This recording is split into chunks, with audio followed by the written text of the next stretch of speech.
క్రీస్తునందు ప్రియులారా, మీకు శుభములు వందనములు తెలియజేస్తున్నాను. అనుదిన ధ్యానమునకు స్వాగతం. సంఖ్యాకాండం 22వ అధ్యాయం ఇది మన ధ్యానాంశంగా ఉంది. ఇజ్రాయేళ్లు యెరికో ఎదుట ఉన్నటువంటి మోయాబు మైదానంలో దిగారు. షిపోరు కుమారుడైనటువంటి బాలాకు ఇజ్రాయేలును చూసి, భూతలమంతా కప్పినటువంటి ఈ ప్రజలు, విస్తారమైనటువంటి బలమైన ఈ జనం, వీరితో యుద్ధం చేయటానికి గెలవటానికి నాకు నా యొక్క ప్రజలకు అది చేతయ్యే విషయం కాదు కనుక ఎలాగైనా వీరి నుంచి తప్పించుకోవాలని వారిని శపించటానికి బిలామును పిలిపిస్తున్నాడు. బిలాము ఒక ప్రవక్తగా ఉండి ఆయన నోటి మాటలు స్థిరపరచబడతాయని ఇదిగో బాలాకు ఎరిగి ఉన్నాడు.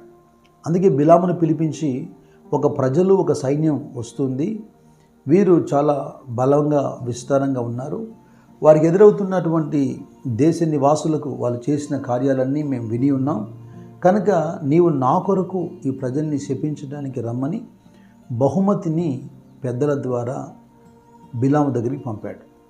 ఇక ఈ అధ్యాయంలో కథ అంతా నేను చెప్పక ఒక మూడు వచనాలు నేను చదివి వాటిని కొద్దిగా వివరించే ప్రయత్నం చేస్తాను.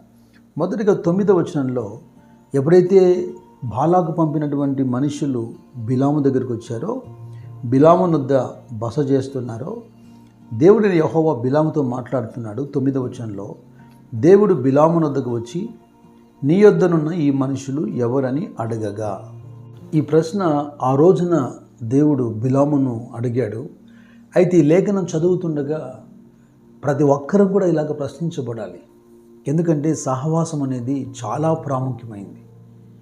లేకపోతే కీర్తన 1వ అధ్యాయంలో ఇలాగ చెప్పడు కదా, దుష్టుల ఆలోచన చొప్పున పాపుల మార్గమున అపహాసకులు కూర్చున్న చోట మనము నీతిమంతులమైన పరిశుద్ధులమైన దైవభక్తి గలవారమైన ఎవరితో సహవాసం చేస్తున్నామో, ఎవరితో బస చేస్తున్నామో వారు మన మీద అంటే మనల్ని వారు ప్రభావితం చేసే అవకాశం ఉంటుంది. పౌలు కొరింథీయులతో మాట్లాడుతూ ఏమన్నాడు? 1వ పత్రిక 15వ అధ్యాయంలో, దుష్ట సాంగత్యము మంచి నడవడిని చెరుపును. జ్ఞాపకం ఉంచుకోండి, దుష్ట సాంగత్యము మంచి నడవడిని చెరుపును. ప్రారంభంలో బిలాము యొక్క జీవితం ఎంత చక్కగా కనబడుతుందో చూడండి. వారితో అంటాడు, మీరు ఇక్కడ ఉండండి, యెహోవాను నేను విచారణ చేస్తాను, ఆయన ఏం చెబుతాడో నాతో అదే నేను మీతో చెబుతాను అంటాడు. రెండో మారు కూడా యెహోవాను మీరి ఒక్క మాట నేను పలకలేను అంటాడు. మరి అలాంటి వాడు చివరికి ఎందుకు దైవోగ్రతకు లోనైపోయాడు? ఎందుకు అకాల మరణం పొందాడు? దేవుని దూత ఖడ్గధారిగా ఎందుకు బిలాముకు ఎదురుపడ్డాడు? దేవుడు మన పితరులని కాదు, రాజులను కాదు, అందరికీ హెచ్చరిక చేస్తూ వచ్చాడు. అన్యులతో సాంగత్యం చేయకూడదు, సహవాసం ఉండకూడదు. ఏ విధము చేతనైనా వాళ్ళు మీ మనసును ప్రేరేపిస్తారు, మీ మనసులను తిప్పివేస్తారు, యెహోవాకు వ్యతిరేకంగా మిమ్మల్ని నడిపిస్తారు. కనుక ప్రారంభంలోనే వాటిని తుంచివేయాలి. ఒక విషయం గుర్తుపెట్టుకోండి, మనం ఎటువంటి మైండ్ సెట్తో ఉంటామో మన చుట్టూ అదే ప్రజలు ఉంటారు. మీకు నేను ఉదాహరణ చూపిస్తాను. న్యాయాధిపతుల గ్రంథంలో 11వ అధ్యాయము 3వ వచనం చూడండి. యెఫ్తా తన సహోదరుల యొద్ద నుండి పారిపోయి టోబు దేశమున నివసింపగా అల్లరి జనం యెఫ్తా యొద్దకు వచ్చి అతనితో కూడా సంచరించుచుండెను. యెఫ్తా ప్రారంభ జీవితం ఎలాగుంది? అతడు పారిపోయి ఒక చోట నివసిస్తున్నాడు. అతడు అల్లరివాడు కాకపోతే అల్లరి జనాంగం ఎందుకు అక్కడ ప్రోగవుతారు? అంటే వీరు ఒక రౌడీల గుంపులాగా తిరుగుతున్నారు. రాజుల మొదటి గ్రంథం 12వ అధ్యాయంలో సొలొమోను చనిపోయిన తర్వాత అతనికి మారుగా రెహబాము రాజు అయిన తర్వాత ఇజ్రాయెల్ ప్రజలు రెహబాము యొద్దకు వెళ్ళి, మీ తండ్రి మమ్మల్ని కఠినంగా శిక్షించాడు, మేము చాలా ఇబ్బంది పడిపోయాం, మా మీద బరువైన కాడి పెట్టాడు, దాన్ని కాస్త నువ్వు చులకన చేయగలిగితే మేమందరం నిన్ను వెంబడిస్తాం, అనుసరిస్తామని అంటే, రేపటి దినాన్ని రండి, నేను మీకు ఒక మంచి ఆలోచన చెబుతానని రాజు పెద్దల ఆలోచనను త్రోసివేసి, పెద్దలతో ఆలోచన చేయకుండా 13వ వచనంలో అప్పుడు రాజు పెద్దలు చెప్పిన ఆలోచన నిర్లక్ష్యపెట్టి యవనులు చెప్పిన ఆలోచన చొప్పున వారికి కఠినముగా ప్రత్యుత్తరం ఇచ్చి ఇట్లా ఆజ్ఞాపించాను. అంటే దాదాపుగా ఇక్కడ కూడా మనకు ఒక అల్లరి మూకని కనబడుతుంది.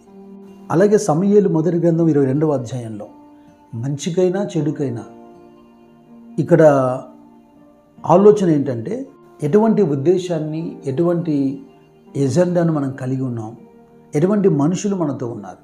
ఇక్కడ సమూయేలు మొదటి గ్రంథం 22వ అధ్యాయంలో మనకు దావీదు కనబడతాడు.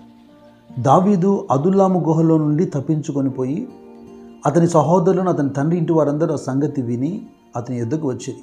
ఎవరు వచ్చారు? అదుల్లాము గుహ నుంచి కూడా పారిపోయాడు దావీదు. ఇప్పుడు దావీదు దగ్గర ఎవరు వచ్చారు?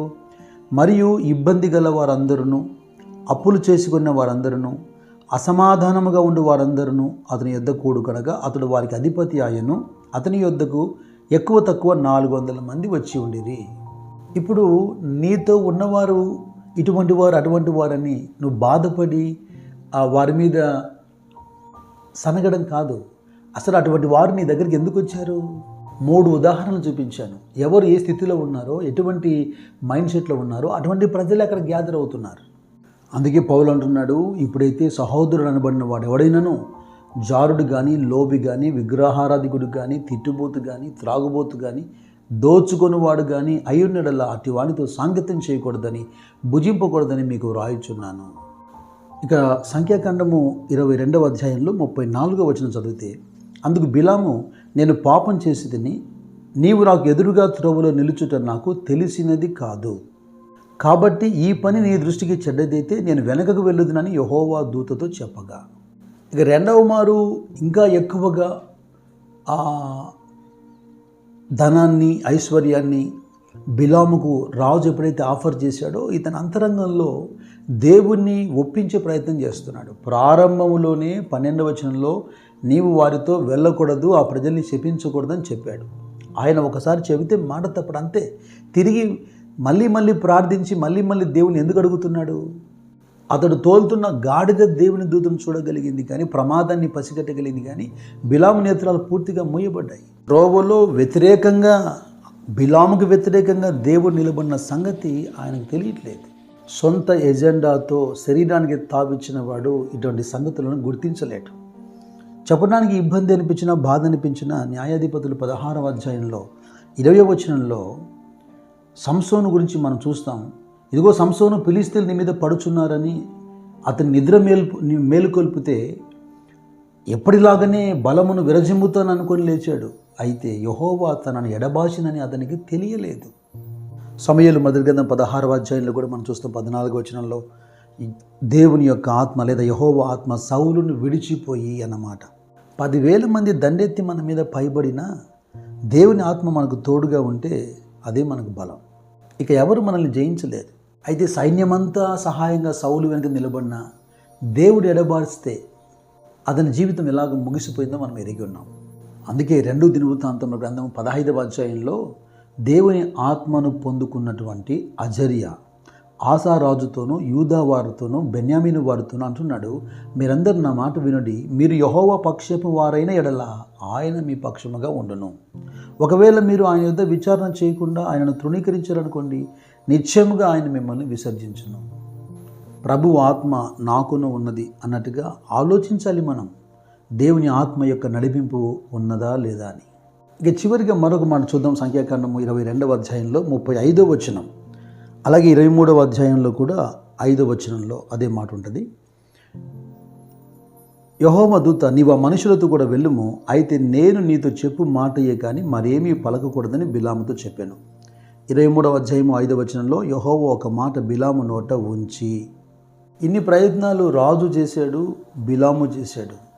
మరి చివరికి ఎవరి మాట అక్కడ నెరవేర్చబడుతుంది? యుద్ధ దినమునకు గుర్రములను ఆయుధపరచుట కద్దు, కానీ రక్షణ యెహోవా ఆధీనం అన్నట్టుగా ఎవరెన్ని ప్రయత్నాలు చేసినా చివరికి ఆయన చిత్తం మాత్రమే నెరవేర్చబడుతుంది. సంఖ్యాకాండం 16వ అధ్యాయంలో మోషే అంటాడు, ఈ సమస్త కార్యములు చేయుటకు యెహోవా నన్ను పంపినని, నా అంతట నేనే వాటిని చేయలేదనని. దీనివల్ల మీరు తెలుసుకుంటారు, దేవుడు ఖచ్చితంగా రుజువుపరుస్తాడు. ఏలియా కూడా ప్రార్థన చేశాడు కదా, రాజుల మొదటి గ్రంథం 18వ అధ్యాయంలో, నేను నీ సేవకునై ఉన్నాను, ఈ కార్యాలన్నీ నీ మాట చేత నేను చేశానని నిరూపించని ప్రార్థన చేస్తున్నాడు. మన గురిని, మన దర్శనాన్ని పాడు చేసేటువంటి ఐశ్వర్య, ధనఘనతలు, పేరు ప్రఖ్యాతులు, మనం డైవర్ట్ చేసే అంశాలు ఎన్ని వచ్చినా బహు జాగ్రత్తగా ఆయన చిత్తము మీద మాత్రమే మనం ముందుకు సాగాలి. మీతో ఉన్న మనుషులు ఎవరో ఒకసారి ఆలోచన చేయండి. రెండవది, చేస్తున్న ప్రతి పనిలో ఆయన తోడుగా ఉన్నాడా, ఆయన నడిపింపు ఉందా లేదా ఆలోచన చేయండి. మూడవదిగా, కష్టమైన నష్టమైన దేవుని చిత్తం మాత్రమే జరిగించండి. దేవుని దయగలిగిన ఆత్మ సమతలమగు భూమి మీద మేము నడిపించును గాక. God bless you. God bless you.